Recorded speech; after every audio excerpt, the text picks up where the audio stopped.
Oh, welcome everybody, man. I am Charles Cole the third. I am so happy to be here.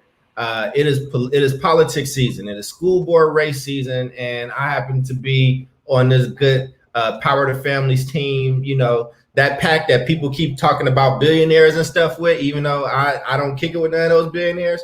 Yeah, that one, right? We just got through watching the D3 forum, and it ended early, and so we had to start early. And part of the reason that it ended early is because three of the five candidates decided not to show up, albeit one of them did say they had a personal emergency happen. But we wanted to offer some analysis, and what we talked about as we built this is no jargon, no wonk. This is real people, and this is about the future of our city on the school board side. And so I'm really happy to be here. Before we jump into things, let's just go around the horn and just see how people are doing and let people introduce themselves. So let's start with Miss Carla. Who are you? Why are you here? Hi everyone, my name is Carla. I'm a senior at Oakland Unity High School, and I am here because I know that the educational system needs to work and it needs changes. And also that I've noticed a lot that the charter, like system, like charter schools are lacking a lot of resources and a lot of their facilities are being closed. And I think that's something that's not fair. So working with this PAC, with this organization, allows me to actually influence and basically spread the word to people, and like I said, like make a difference in my community, and that's what I'm all about. And for anybody listening, you got to pay attention and you got to watch out for Miss Carla. I mean, she's just phenomenal. She blows us all away all the time. And you just want to be early on this party because she's going to be doing some great things. Thank you, Carla. Next, we want to go to Michael Mcdaniel. I'm a big fan of this dude. I keep telling him that. Michael, tell us who you are and why you're here. My name is Michael McDaniel, longtime Oakland native. I'm a parent at both Cox and Bay Tech Academy. Family member, a parent leader with FIA, P2F fellow, and I'm here to stand up. I'm here to stand up for not just my kids and represent and let other kids that are my color know that there are people that's here for them, that's here to fight for them, and to make sure that they got a fair shake. It's something that I didn't have an opportunity to get when I was a kid going through the Oakland education system. So I'm here to make sure that they got that, to fight in any way that I can to make sure they get that. That's awesome, man. And then my other ace, man, the other guy that I love working with, he's just been a good friend since I met him. We talk about music a lot, but he knows his stuff about education too. Mr. David Castillo, tell these people who you are and why you're here. All right, thank you for having me tonight. Good to speak with you all. David Castillo, I think tonight I'm speaking as a community advocate. I also have experience as a current OUSD, Oakland Unified parent. I'm a former public school district high school teacher, former public school charter teacher, and I've spent quite a number of years leading public charter schools, mainly here in Oakland. So I've definitely I've been in our schools, I've been in the classroom, I've worked in schools, I've led schools, and now I'm a parent. And I've been part of many political campaigns in Oakland. And so I'm glad to be here tonight with Power to Families, because really this is the first time that I've seen or witnessed a political action committee taking the power directly to students and to families. We're not a professional organization. We're grassroots. We're Oakland, and so I'm really glad to be here tonight and talk about these candidates for our Oakland Unified School District Board. That's awesome, man. And just real quick before we even go there, I want to just remind people. So in these districts, because everybody keeps talking to us about democracy, and I love democracy and all that, but people keep talking to me like it's Jesus. Like slavery didn't happen under democracy. Like people like a lot of bad things didn't happen under democracy, and I'm for democracy, right? But when people say, well, y'all got this money and da da da da, look at who's voting, okay, and look at where their kids are. In District 1, which was on earlier this week, yesterday, they have 79% of the vote and only 24% of those students. Black people make up 25% of the students. According to those students, they only have 13% of the vote. Asian students are 13%, while they only have 6% of the vote. And Latino has 23% of the students, and it barely even shows 3. The number don't even fit in the damn bar. Okay, like, so tell me how that's democratic. Tell me how that's, you know, equal representation, right? And so, you know, we had these conversations, and I'll be bringing more facts into this conversation as we go, you know, but I wanted to just kind of kick that off. So let's just start with the first piece, right? We've now seen forms in all of the districts that are up for election. That's District 1, which is North Oakland, District 3, which is West Oakland, and Districts 5 and 7, which are in East Oakland, respectively. Let's just get general reactions. And I want to go ahead. I want to start first. David, I'm going to start with you first. Just give me your overall recap of what you've seen thus far. Are there any themes that's popping up for you as an educator and a parent? Yeah, thank you. So I think across all 3 or 4 districts that are currently open in this November election, for me, you know, what I'm listening for and what I'm tuning into are candidates that are really speaking to collaboration, candidates that are speaking to like building together, and candidates that actually have experience at working in schools or leading schools, and candidates that are coming forward with solutions, right? Mm-hmm. And so for me, those are really important criteria. We've been down the path of a divisive politics in Oakland. It's never worked for kids, and it's a shame. And I think one of the reasons I'm glad to be here today is to really, you know, stand not against anyone or anything, but to stand for children and stand for families. And so when I'm listening to the candidates, that's what I'm listening for. What kind of solutions are you bringing forward? What do you have to offer in terms of your ideas around policy, around collaboration between our district schools and our charter schools in Oakland? I appreciate that. And I want to, before we go to our parent, I want to go to our student, because I think, Carla, I think you may have been a part of every forum. I think you've seen all of them. Have you seen them all before I make that assumption? I think I wasn't able to see 5. Okay, but you've seen 1, 3, and 7. So just overall, just what's your recap of what you've seen thus far? How have these things made you feel? What are some trends that's been coming up for you?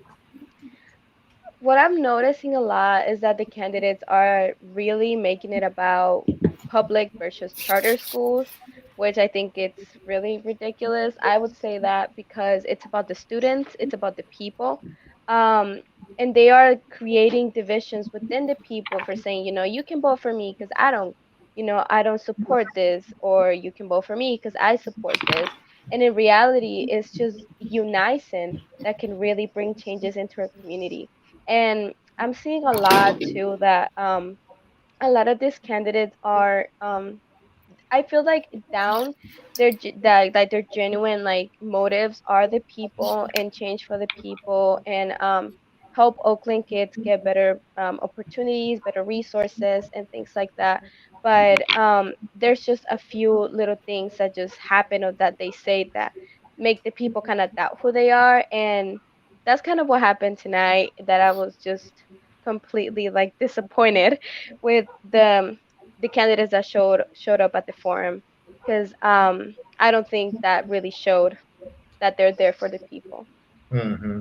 And before we go on and talk to our resident father right here, I love this dude. I want to make sure that we get Hasten in here, and just an opportunity for y'all to understand and get a chance to meet her and who she is. Not many people work harder than her, and has been a part of all these systems and really in a change in lives of kids. And fun fact, my middle school where I went, Westlake, I think we just missed each other by like a year or two. She's a staple in this community, and I'll walk through fire with her. Hasten, how you doing tonight? I'm good. I'm tired. It's election season. There's a lot at stake nationally. There's a lot at stake locally, and I find that the battlegrounds get drawn at these elections, and I think we forget as a people what unites us, makes us stronger, and I think we seek what divides us. Mm-hmm. And I'm pretty. I'm kind of tired of that, frankly. And I think that in Oakland in particular, this is a liberal Democratic city. We're all liberal Democrats. And yet somehow we get painted and brushed with, labels that really are trying to define us. And as a person of color, frankly, I don't like it when other people try to define me.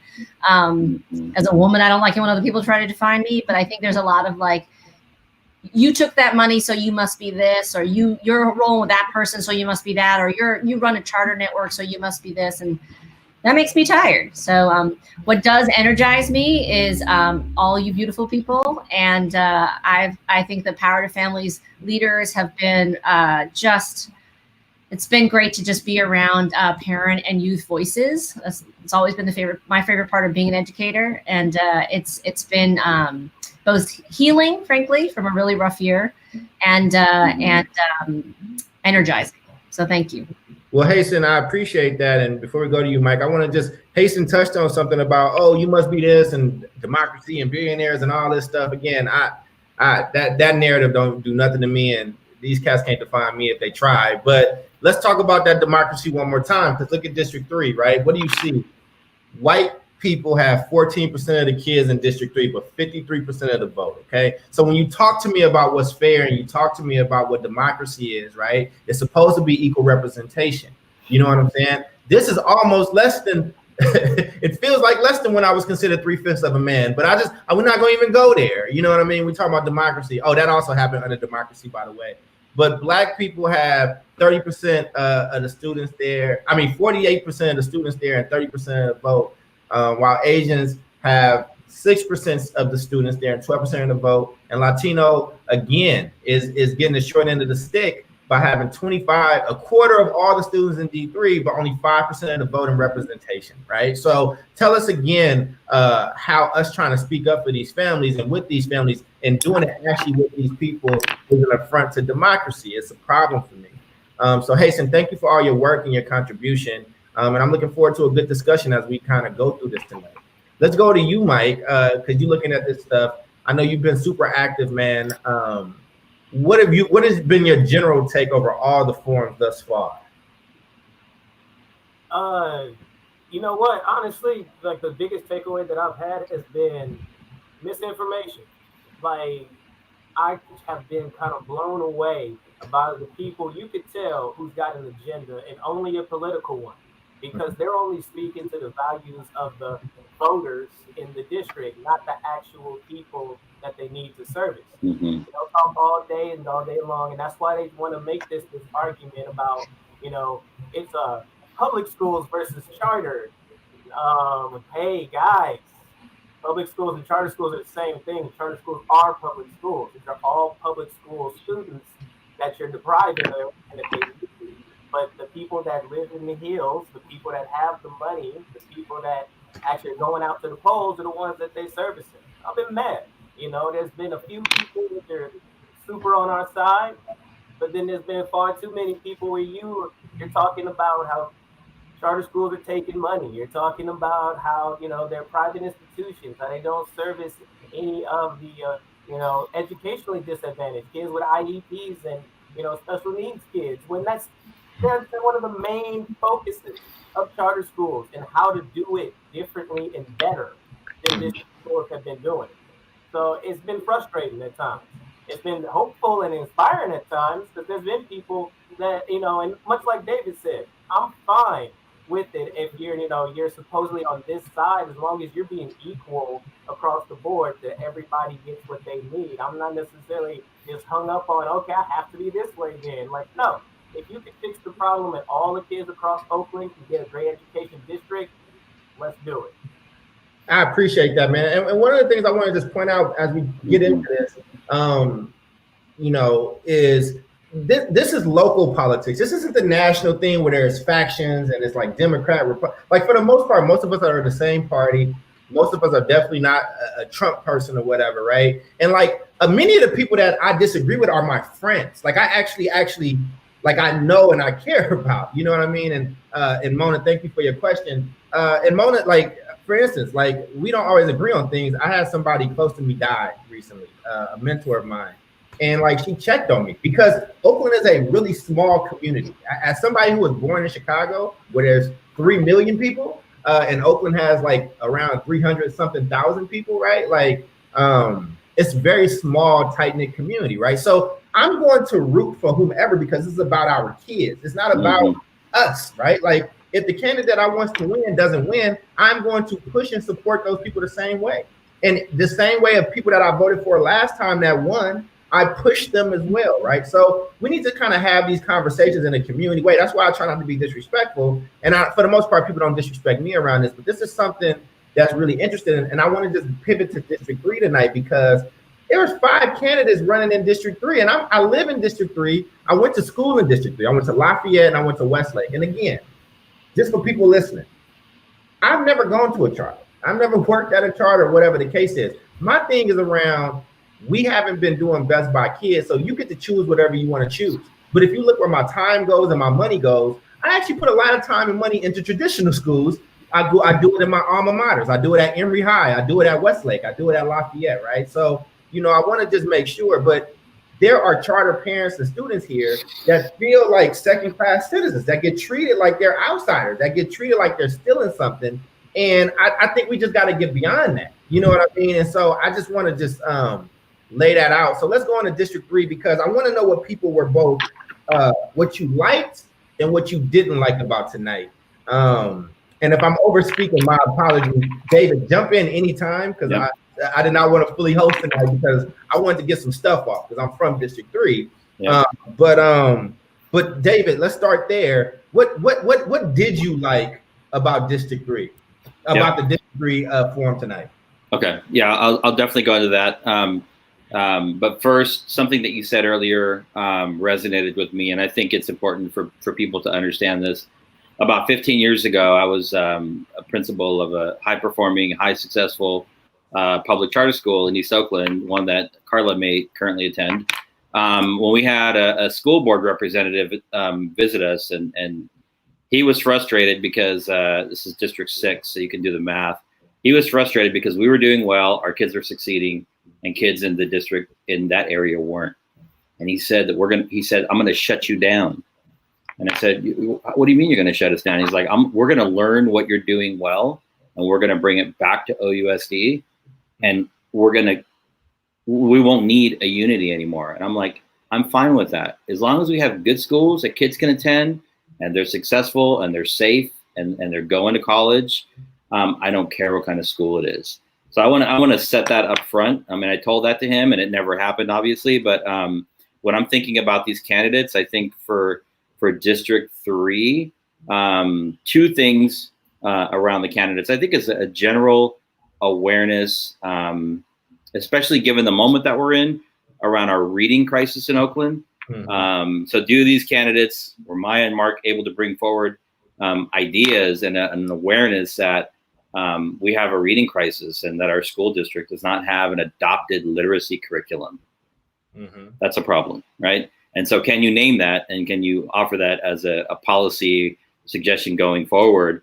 And I think number 2, what I heard from both candidates, and again, I echo your sentiments, Charles. I wish we had had a more diverse candidate pool to hear from tonight. Are people willing to work with and collaborate with our charter schools? Not saying we don't need pro-charter board members. We need school board members that are critical and have a lens of accountability for all of our public schools at district and charter schools. So do they have that lens? That's what I was looking for tonight from both. And I heard elements of both of that from both Mark and Maya. Mm-hmm. Yeah. And let's go to our student. And Carla, what did you like about District 3's forum tonight when you were listening? Because I saw you in the comments, you was active. What I liked about both of the candidates is that they were really focused on the students. Like, I heard Maya was like, she was like, I have this organization and I do this and I do that, and this is how, I do like the actions that I do on my own and that I'm willing to put into this board for all kids to have. And Mark too, like he knew what he was talking about. Like I had no like almost no idea who he was, and when he came to this forum, like I liked the way that he presented himself and presented the work that he wants to do. He was saying like like people have to recognize that like not everyone is at reading level, especially black and brown kids. So what are we gonna do to do get them at that level? And then he was like proposing and like saying this, like we should do this. We shouldn't make it about districts and charters. We should make it about the students and what we can do to help them, advance. And I just really like that they really make it about the people, right? Really make it about the students. Um, because like I said, like in the past, it's just been people who, divide those districts by being like, oh no, like don't be pro charter or don't be pro district or charters are like private businesses. And it's just like, like that's not the point of this. The point of this is to better education for students, better the education, for the kids that are going to come after us, because they are the future of Oakland, and who knows, they are the future of the nation, right? And so that's what I really like, that they're really um student focused. And like David said, I wish all of the candidates would have come, even if they disagreed, with like Mhm. what's it called, like supporting charters, just knowing where they stand, like I feel like that would be really good for the people, but Yeah, man. they could not even do It's that. so So disrespectful. I kind of a mean, bummer. it's so very disrespectful. And like again, you show up, you have the conversation, you debate, you put your points out, you do whatever, and you do it respectfully. But you don't just blow off people. These are actual lives. These are hearts and minds and parents and families and students. And I just think it was very disrespectful. Again, I'd be remiss.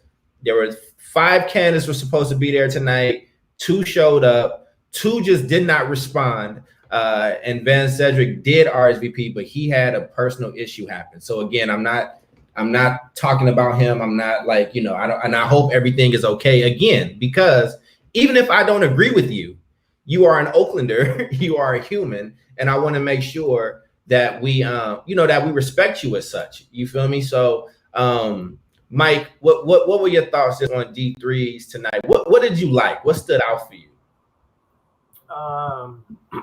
Well, I really like that both of the candidates, one came across like they did their homework. They actually knew about charter schools for a change.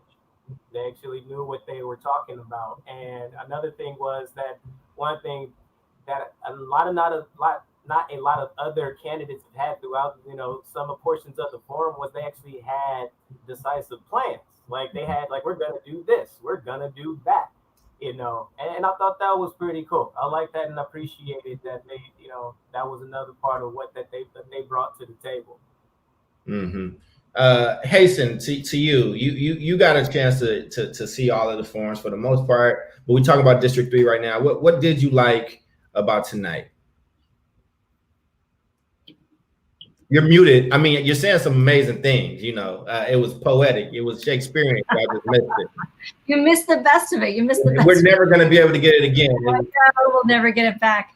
I really love some of the experiences and that these 2 candidates bring. So like Maya is someone whose full-time job is to actually help students with disabilities enter the workplace in meaningful ways. And she founded an organization called Onyx Scholars, which has been supporting African-American students to get into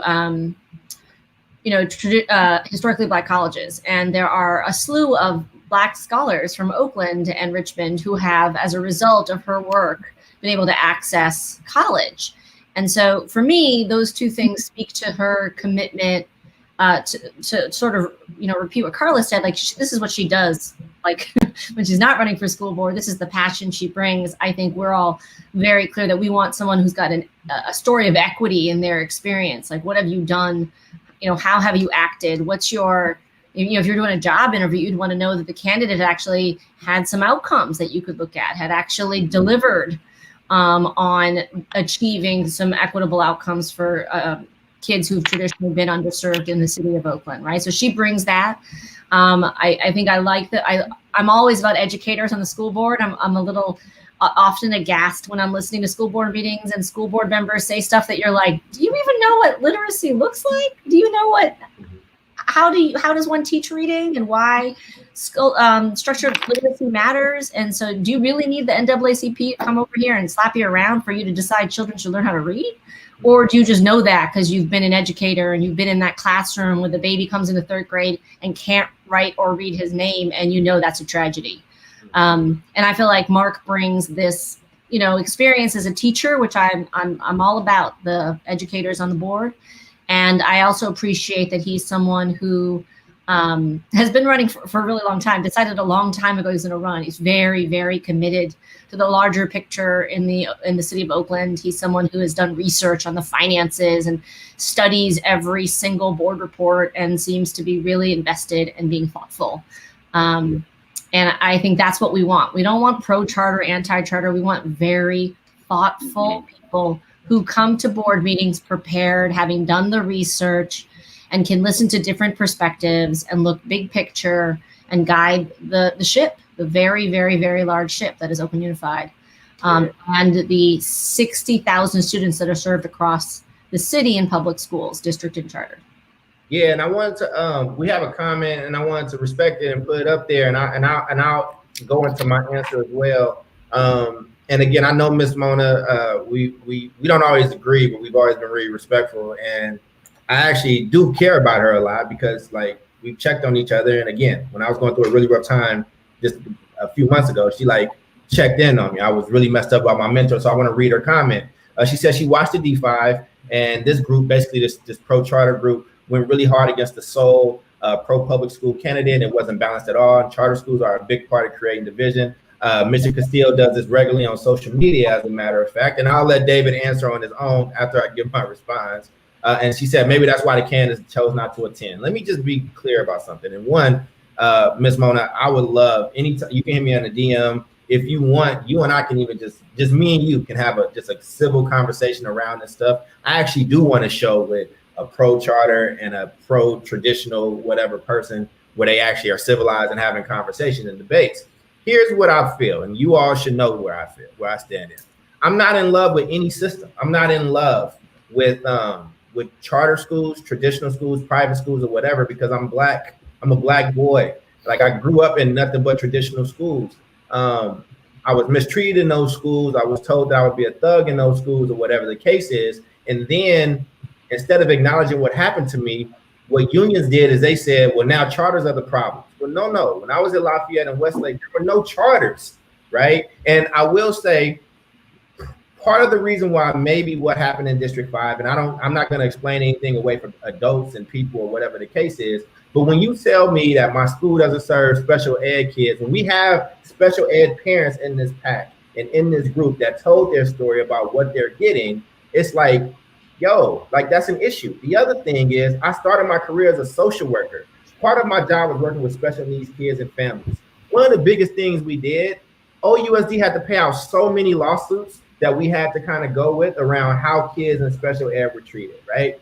The point that I'm making is sides are so dug in trying to win their side that we're not having a conversation. There are good traditional schools and there are poor ones. There are good charter schools and there are poor ones. There are good private schools and there are poor ones. But this is the issue. I can shut down a charter school because the charter school has to come up for renewal every 5 years. There have been traditional schools that have been doing harm. Like, I went to Lafayette. Lafayette was a bad school when I went there. And when I just worked in the district, we had 3 kids. 3 kids were on grade level reading. Like, 3. You know what I mean? And I think that part of the issue is I don't care about any of these systems. But let me go into what I liked about tonight, because David, you get an opportunity to defend yourself. You don't need me to do that for you. And I know you and Miss Mona know each other quite well on your own. I appreciate you too, Mona. And hit me up. We can definitely do that talk. Here's what I liked about District 3. I'm tired of hearing about what people are against. I want to know what you're for. I want to know what you stand for and who you stand for. And tonight, what I liked is both candidates talked about quality being the litmus, and they talked about trying to work together. And Miss Maya, who I liked a lot, actually, she talked about her experience growing up here, going away and coming back to do something for her community. That's the same story as mine, right? I moved to Oakland, when I was 10 years old. And I love Oakland. Oakland will always be my home. And so I'm so tired. I don't want these campaigns just to be about what you are against. What are you for? Like, what's going to happen, right? What I thought with Mark, I thought Mark was very clear in his presentation. You can tell that Mark is very clear and good on educational policy. Because here's the thing that also happens. I work in education. I worked at the district, right? And, people in elections, let me tell you what happens. We oversimplify and make promises of things that you really can't do. Like that it just doesn't necessarily work like that. As a board member, you can't go in and fire anybody except for the superintendent. You can't make decisions about who's at what school or whatever the case is, right? And the reason why I'm upset about tonight, just to answer your question, Mona, and get it back to the group element, is even if I don't care if David, if my mama, or whoever was mean or said whatever on social media, right? This isn't about that. It's about showing up and representing. These are families. And nobody makes anybody go to charter schools. If a school has a wait list, it's because they have X amount of seats and they have X plus one amount of people that want to go and take up those seats. Do you understand what I'm saying, y'all? So when I went to Lafayette, I was told that I was going to Westlake. When I went to Westlake, I was automatically enrolled in tech, right? But if you want to go to a Unity or one of these schools, you have to actually go and do that. So part of this is around facts. Because I'm seeing a lot of stuff that's not rooted in facts. And I know I've been long-winded, and my apologies, you all, but I really want people to understand what's at stake and how these things are moving. So my apologies, y'all.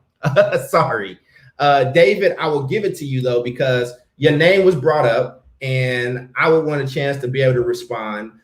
Remember, I like Mona very, very much, but answer however you need to. Yeah, thank you. And thank you, Mona, for your comments. We have not yet met in person, but we've exchanged, a lot of different comments back and forth on social media. I mean, I think to break it down, in the social media world, which we all know is not the real world, I reflect my experience as a student, as a teacher, and as a principal. And as a student, I was a first generation college kid. My parents, they didn't finish middle school. They were farm workers. And they did what they had to do to protect my education and move me around different public district education systems in San Diego to get me to graduate and eventually go on to college, right? So I'm a big believer in parent empowerment and student empowerment and school choice, because that's why I'm here. We didn't have charter schools back then.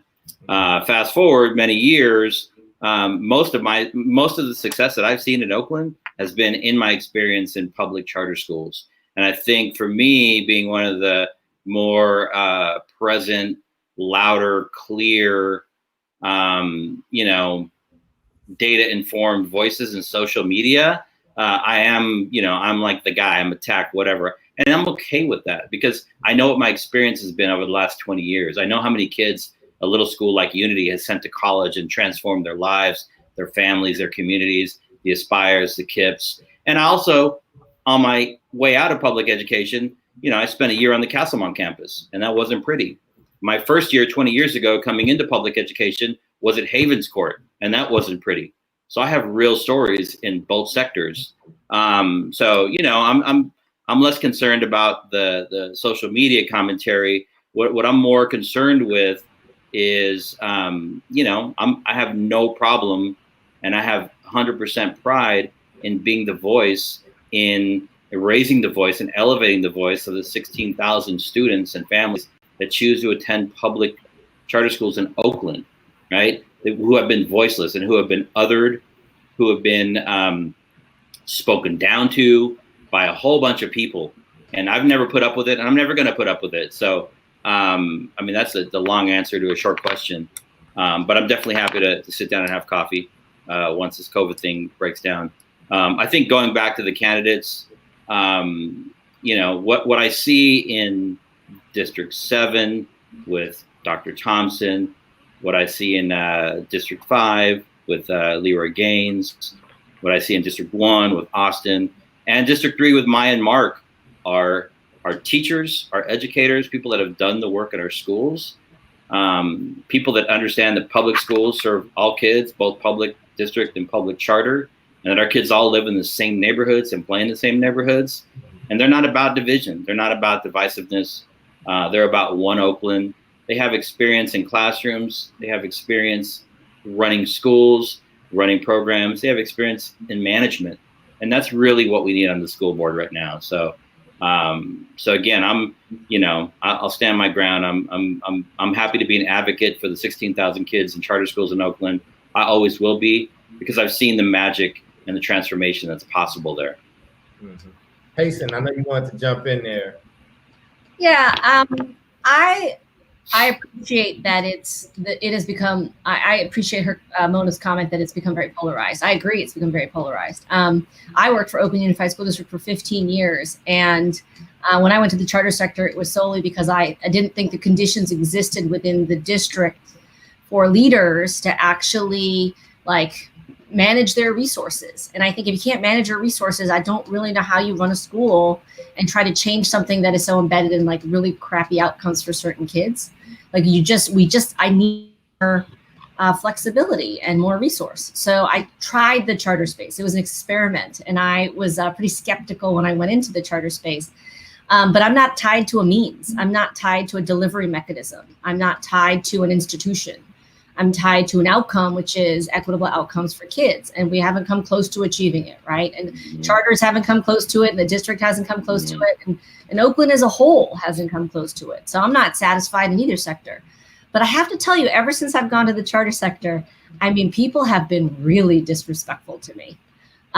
For someone who worked in the district for 15 years, I have experienced so much personal attack, disrespect, people be calling me out of my name at board meetings.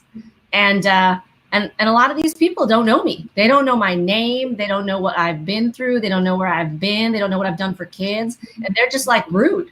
When I founded this PAC, yes, it's a charter. It's a PAC filled with charter families and youth. And my name was put out there. People started emailing me, and they're super rude and disrespectful. Not a single person who knew me personally didn't say, "Hey, I'd like to have a conversation about our differences." I have to say that I think it's really somewhat disingenuous to say the charter sector is sowing this division. The candidate at District 5 who came out and said publicly over and over again, private charter schools, which triggered a lot of parents and charter youth on that call. These are families and kids. These aren't he triggered a bunch of people, and they responded in chat. And I would say that if I went to a NAACP forum and started talking badly about Black candidates, I would guess that wouldn't be received well by the NAACP crowd. And if I'd gone to a union endorsement process and I was super anti-labor and kept saying rude things about labor, I wouldn't have been appreciated in that crowd.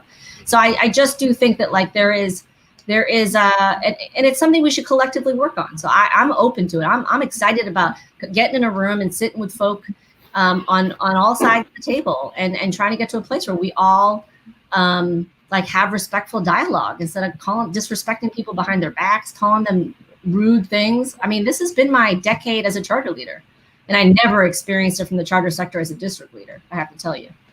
And part of this, and I know that we got Mike and Carla that might want to jump in, but I think that it was good to have that conversation because, again, we're a community at the end of the day. You know what I'm saying? We are actually a community at the end of the day. And Mona, I saw that you said that many people that wouldn't do that. I've seen Hasten get called out her name because she shared the email with me. I've read it. I've been there, right? I don't know if it's appropriate to be here's the person to say the name or whatever, because I don't know what that gets. But this traditional versus charter thing is it's a problem.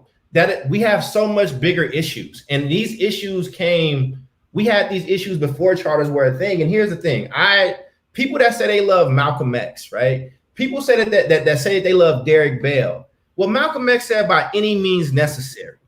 By any means necessary.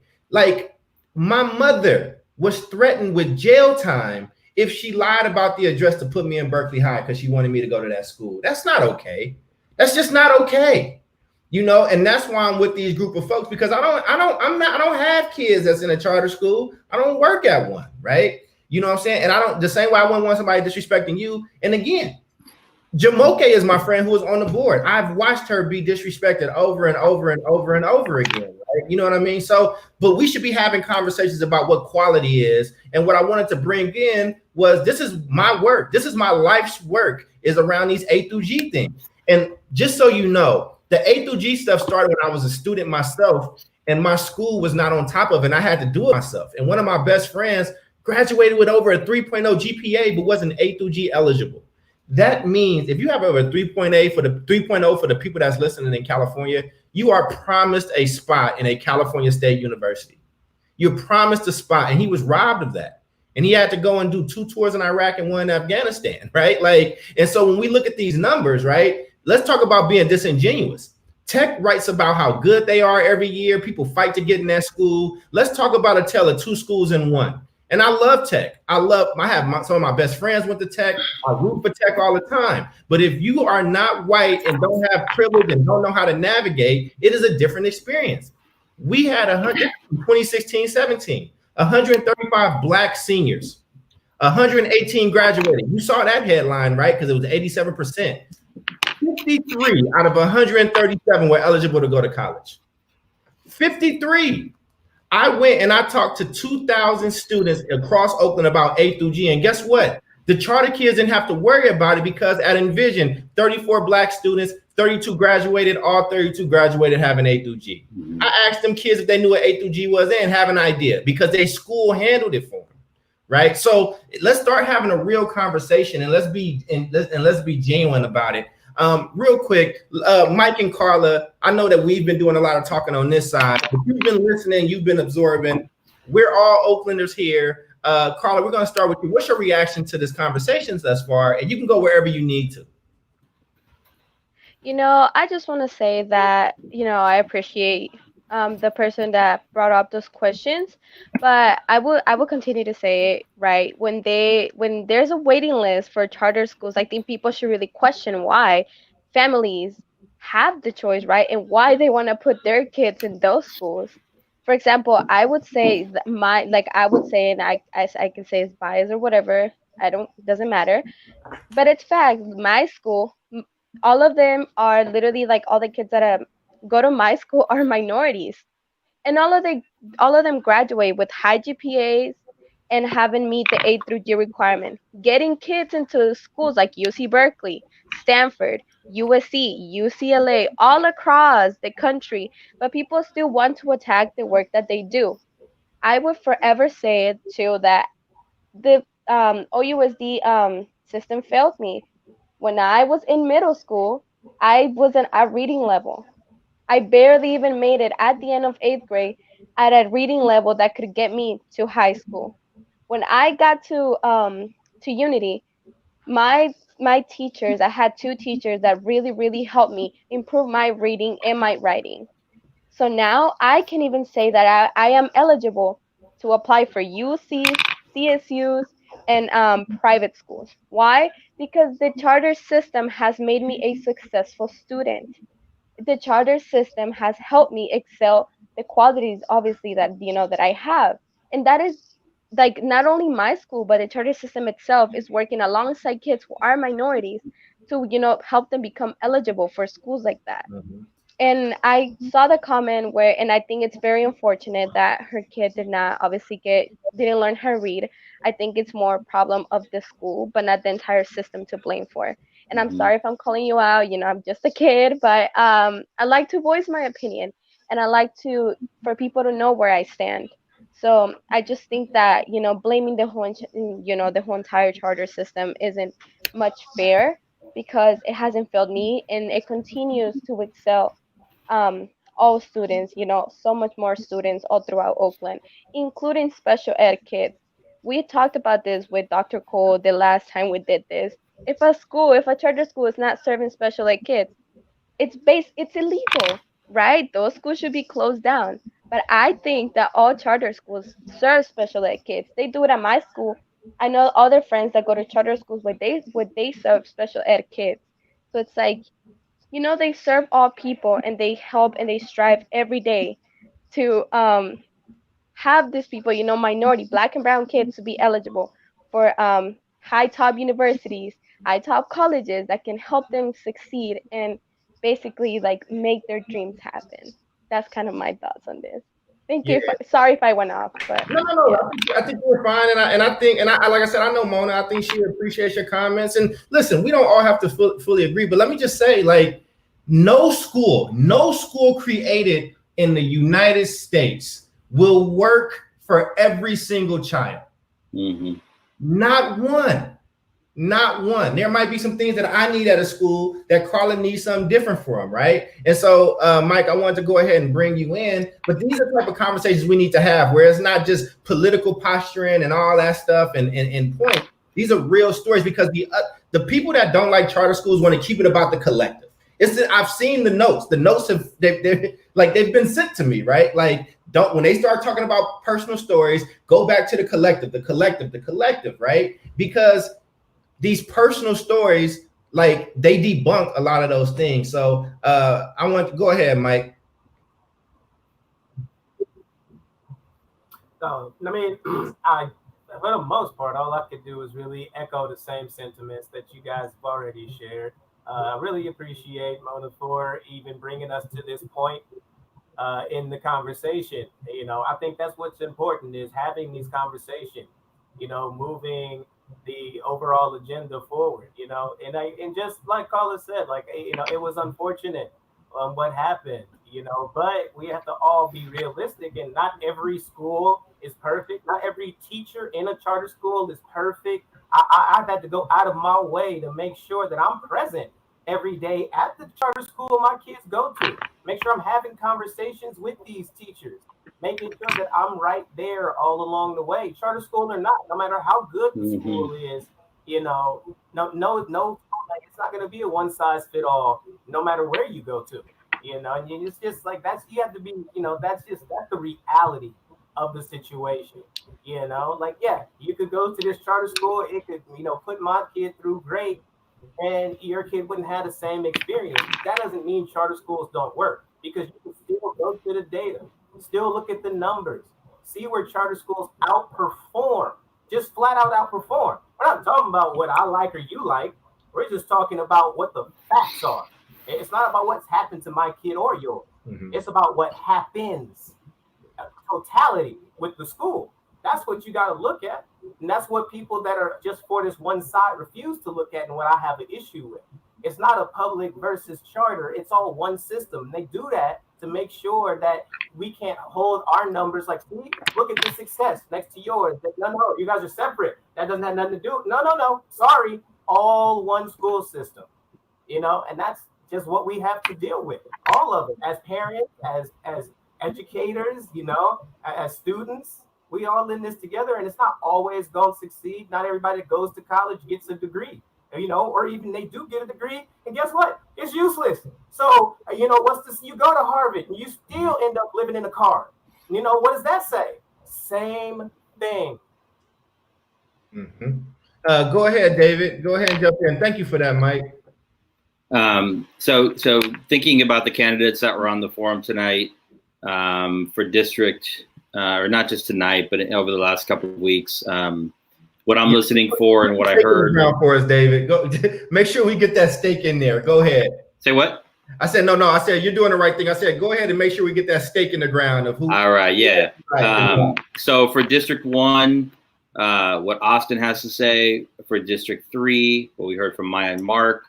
For Leroy Gaines in District 5. And for Dr. Clifford Thompson in District 7. Really, I mean, what I'm listening for, and I believe like what our families are listening for and our students are listening for, are candidates that are about collaboration and that are about building quality schools, regardless of whether they're charter or district schools, right? So are you a builder And do we hear that in your voice? And that's what we heard through our candidates. And it just so happens that they all have teaching and school leadership experience. So it's actually an added bonus. And I feel like would just help enhance the current positive movement that our school district as a whole is undergoing right now. I think the second thing that I would add, it just going back to some of the earlier comments, and I don't want to focus on me, but I think for any parent, it's about whatever school works for your child. I was a charter teacher. I was a public district teacher. I was a charter school principal. When my kid was in my school, when I was his principal in a charter school, I had to fight and advocate for him. And when I left that school, I pulled him out because it wasn't serving his needs. And now we're in a district school. So I'm an advocate for OUSD. I'm an advocate for our public charter schools. And regardless of the kind of school that they are, I want them all to serve our children well. So I want to put out that disclaimer. I want OUSD to be the best that it can be. And I want our charter schools to be the best that they can be. So you can wrap that up and do a little clip. Do what you got to do. So real quick, thank you so much for that. And thank y'all so much for the spirited conversation. Before we transition, I want to just also, because sometimes people forget, right? Like, I'm going to just put this up on the screen because a lot of times people don't know the history. And part of the history is that OUSD was sued, man. OUSD got sued for how they treated Black kids. The ACLU said that our system is racist and we are targeting Black kids, Black boys for suspensions. I was a Black boy in this district. I was in this district. I was treated like I was a thug, like I was a criminal. I've been pushed up against lockers when I was at Westlake Junior High School. Somebody, me and Haitian come up with this today. Ask me what happens on those back stairs at Westlake back in the day, right? It was crazy. And my thing is this: I will fight for Mona or whoever else is right to send their kid to whatever school they want to go to. So if you had a bad experience at a charter school, man, that's terrible, right? And that sucks. And you should be able to send your kid wherever you want that kid to go. Somebody's got some background noise, so please mute yourself, David. I think it's you, Dave. But I just, as we transition though, and I'll share this out, this article, right? It's a really important article. I'm not in love with none of it. I ain't in love with none of it. If it's bad, then get rid of it. But guess what? It's so much easier to get rid of charter school than it is a traditional school. And people are blaming charter schools for people siphoning. This is why this part is disrespectful. Let me take over the term real quick. The reason that's happening, right, is because parents and students are choosing. They're saying, I don't want to be here. I want to be here. So are we saying that parents can make choices for themselves? I am not going to tell anybody to sacrifice their kids to anything. That's just not what I'm going to do. We don't make white people sacrifice their kids to nothing. We don't get on white people for sending their kids to private schools. We don't say private schools are siphoning Oakland's kids. We have one of the best private school systems in the country. It's sought after, but we don't say anything to them, right? And we got to stop this narrative that anytime a Black or a brown or a poor person chooses a charter school, that is billionaires and billionaires. Billionaires don't give a damn about me, man. They don't, and they haven't, right? And I just, like, when people say that, what you're doing is you're taking away the agency of these people and you're insulting them by saying that they can't make their own decisions. That's what you're saying. You're saying that I can't make my own decisions. So let me tell you a secret. The billionaires didn't call us about this pack. We called them. We said, check this out, because I believe in Malcolm X and by any means necessary. I believe in Derek Bell and interest convergence, meaning that if I got to keep hearing from white people come down the hill and tell me about how I should be stuck in these schools, then maybe I need some outside help because it's only 25% of the voting power that I have. But white people got 4% of their kids in this school, but got 80% of the voting power. Tell me about democracy there, right? So yeah, I'm gonna call in some reinforcements. Before that though, we got a really big announcement that a lot of people won't like. So I'm going to shift it over to my good friend Hasten to make this announcement. So I just want to clarify, I think just to echo what Charles said, I think it's really important to understand that Power to Families was actually formed because we felt really strongly that there was an equity issue around power and elections And I know that there's this idea that like charter schools have all this power. But if you think about charter school parents and charter school students, they actually have been pretty powerless in a lot of these conversations. So this was about lifting their voice and about bringing resources to give them more power in an election, in a democracy that isn't really set up for them to have power. So I just want to make sure we're clear about that. I also want to say that like Power to Families has endorsed candidates: Austin Danhouse in District 1, Mark Hurdy and Maya Edgerly in District 3, Leroy Gaines in District 5, Cliff Thompson in District 7, and actually we did endorse Branche Taylor as well in District 7. We've endorsed these candidates not actually because they're necessarily pro-charter. We've actually endorsed these candidates because they're not actually out there saying they're going to shut our schools down. That they're not actually out there saying they won't give our babies facilities or adequate resources. And there are candidates out there that are saying that. And when you have that kind of environment, I would imagine that parents of kids whose schools are threatened would do everything in their power to fight for their schools. And this is a little bit of that, right? This is a little bit of hearing the kind of language you're hearing about charter schools and what candidates say they're going to do or not do for charter school students, and not acknowledging them as public school students, worthy of facilities, worthy of resources. Well, that's a little threatening to families and kids who are in these schools, the 16,000 kids in these schools. And so of course they're going to go out and try to do whatever they can to fight for their schools. So I just want to clarify that. And the people that we have endorsed are not the pro-charter people. In fact, Leroy Gaines has never worked for a charter school.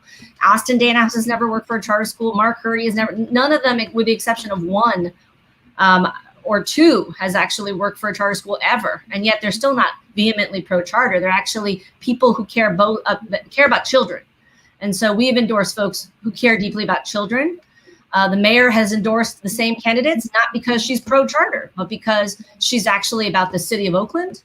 And most recently, we got the endorsement of former mayor Jerry Brown and former governor Jerry Brown, because again, he is someone who is less concerned about the means and the delivery mechanism and more concerned about ensuring all children in the city of Oakland have a great educational experience.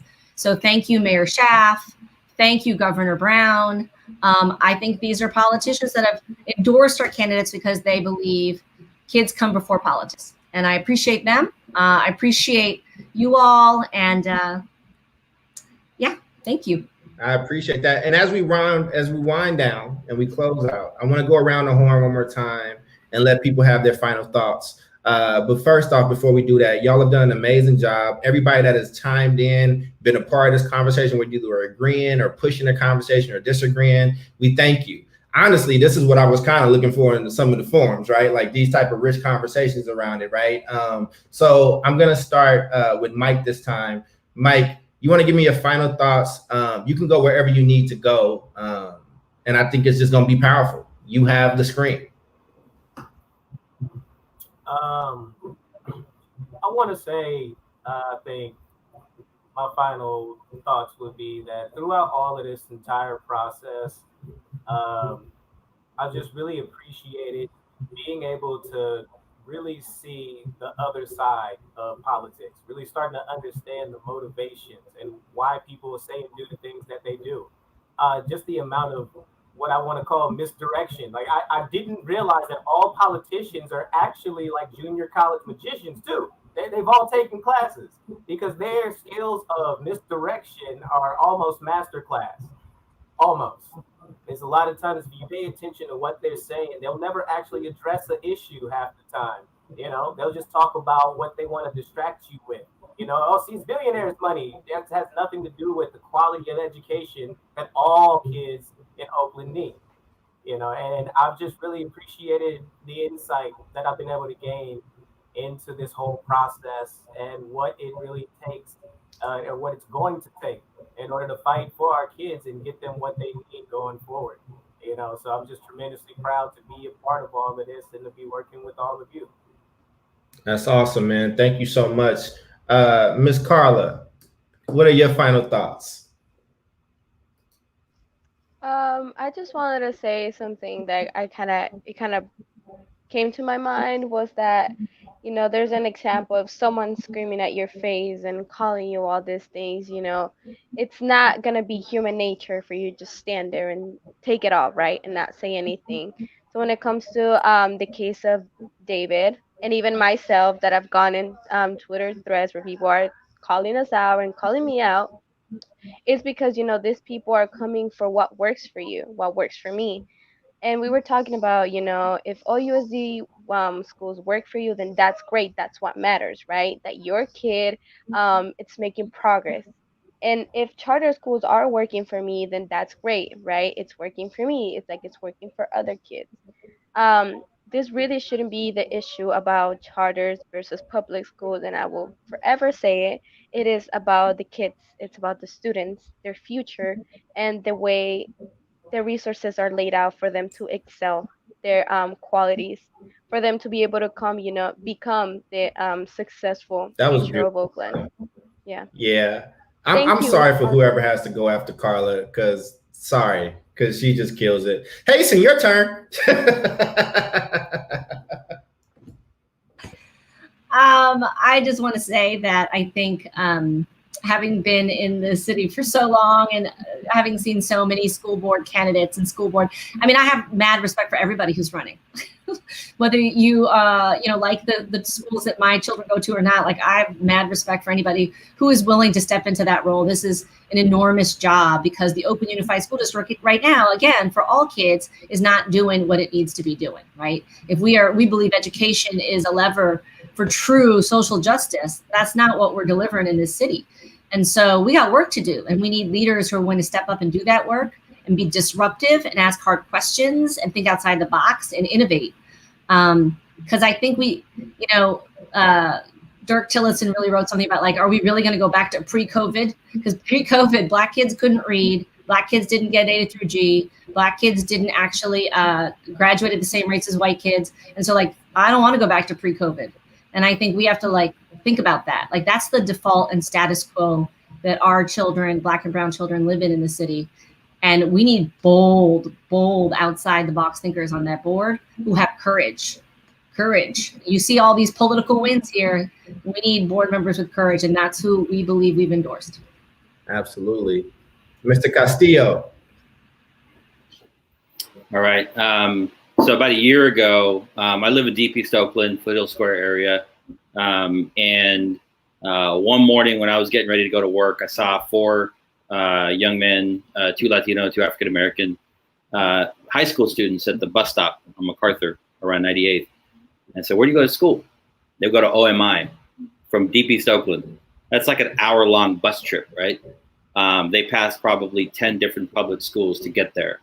And good for them that they found a school that works for them. But I also thought, why do you have to go across town to get to a school that is going to service you and serve your needs? And for me, that is a problem. So when I think about Oakland, I think about our candidates. You think about 4 kids in Oakland. 1 goes to private, 1 goes to a charter, and 2 attend the district, right? It's about a 50, 25% breakdown. And when we think about our candidates, what I'm hearing and what I'm listening for and what I'll always support are candidates that support all 4 of those children, that they can attend quality public schools or private schools in their neighborhoods. And if you want to build there, like that's where I'm going. That I'll stand with you. That's awesome, man. That's beautiful.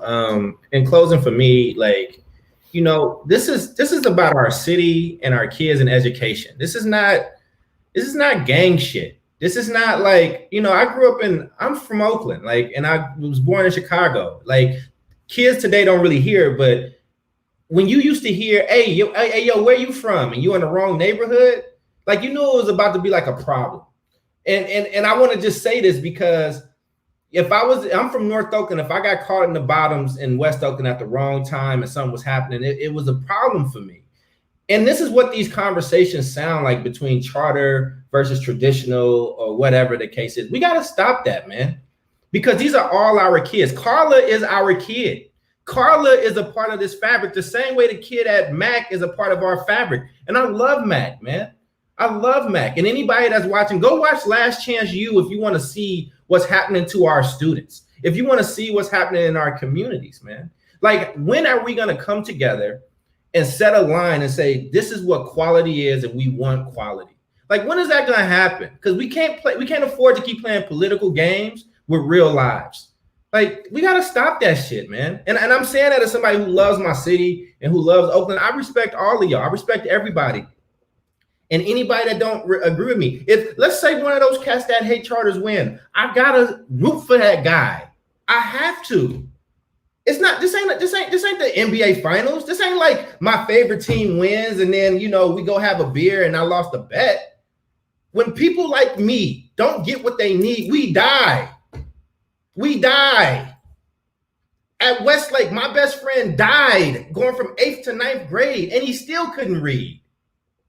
Like, at some point, we got to start having real conversations in these forums. We got to start having real conversations with these candidates. I'm not going to keep asking you what set you bang.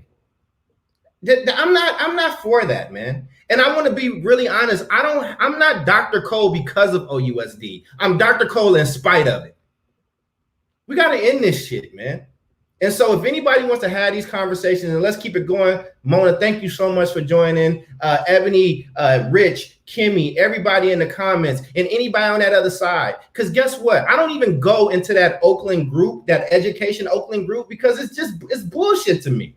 And if somebody say something crazy to me, I don't know how I'm going to react, right? Because I'm really from here, and I really, really do this. Like, I really do this, man. You know what I'm saying? And I just hope that we can be mature enough. Carla has displayed more maturity tonight in her answers than so many of us that get paid to do this for a living. And that does not ring well for any system, because if I have a kid today, homeschool is probably what I'm going to end up doing at the rate that we're going. We got to come together to save our city. People, I want to thank you all so much for this amazing conversation. For Carla, for Michael, for David, for Hasten, I'm Dr. Charles Cole. We will see us again throughout this election season. Vote for the people that talks about kids. Vote for the people that love families. Vote for the folks that's talking about equity and that's actually got a plan. Ask people about their plan. And also educate yourself as a voter. Know what a board member can do, because many of them are feeding you a bill of goods. They can't do half the shit that they saying they can do. It's not legal. Again, it's illegal for charter schools to not serve kids with special needs. It's illegal.